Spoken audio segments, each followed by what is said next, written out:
Several months into this lockdown due to COVID-19, each and every one of us have seen its negative effects, not only in our country, but also worldwide. How many of us here have relatives or friends who are medical frontliners? Have we not felt worried for them? Worried for ourselves? How many have lost their loved ones due to COVID-19 and not able to say their final goodbyes? How many are experiencing extreme boredom and are at the pits of depression? Not knowing when will this ever end, I believe it is but fitting to talk about suffering and the question of God.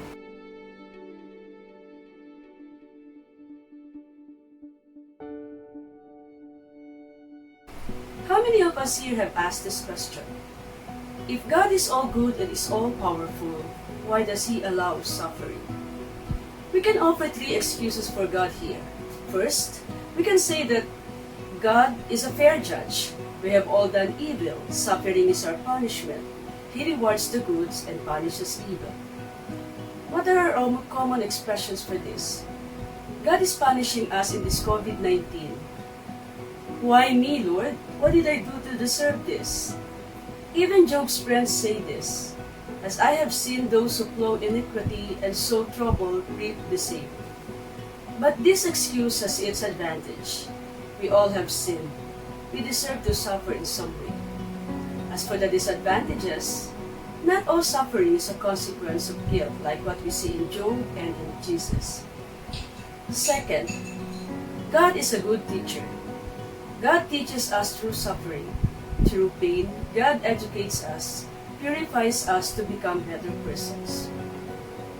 What are the common expressions for this excuse? God tests His best friends. We can also see this in the position of Satan in the story of Job, when he challenged God in this statement. Does Job fear God for nothing? You have blessed him, but stretch out your hand and strike where his riches are. I bet he will curse you to your face. The advantages for this excuse? Suffering is a source of strength, growth, and creativity. Suffering breaks our selfishness and makes us turn to others. And the disadvantages? Some people are also killed and destroyed by suffering. We ask, what kind of teacher is God if He punishes without explanation? Third excuse. God is a mysterious God. God's ways are not our ways. We may not understand the purpose of our sufferings, but all we need is to trust Him. The common expressions for this: God rides straight in crooked lines. Trust God. He loves you. Tiwala lang. The position of Job himself: I know that you are all-powerful. No plans of you can be thwarted. I spoke of things I did not understand, too wonderful for me to know. The advantages for this excuse: suffering is always a mystery, not to be solved, but to enter into. Suffering is an invitation to hope. But the disadvantages: this can lead us to fatalism and passive resignation. Guhit ng palad, kalooban ng Diyos. God is still a distant God. What does suffering in Jesus invite us to? That is, to shift the question from why to how. Instead of asking, why, Lord, should I not ask, how could I love more? Instead of demanding for an explanation, should we not think of an action? This is to conquer suffering with love.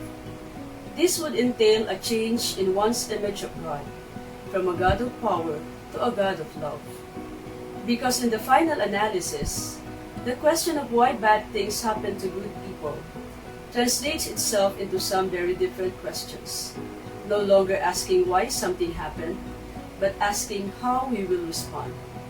What we intend to do now that it has happened. That what it means to love. Love is not admiration of perfection, but the acceptance of an imperfect person with all his imperfections. We see this love in the giving God. For God so loved the world that He gave us His only begotten Son. This God is also a suffering God. Sartre said, since Jesus' death on the cross, I am absolutely sure that God has never been on the side of the executioners. He is always on the side of the sufferers. This giving and suffering God is also a compassionate God. The Good Samaritan is the image of this. St. John Paul II said, "We are not allowed to pass by on the other side indifferently. We must stop beside him. Everyone who stops beside the suffering of another person, whatever form it may take, is a good Samaritan." How we respond to suffering is what will give its ultimate meaning. The most pressing question is not why, but how. The invitation to us now is to answer concretely these questions.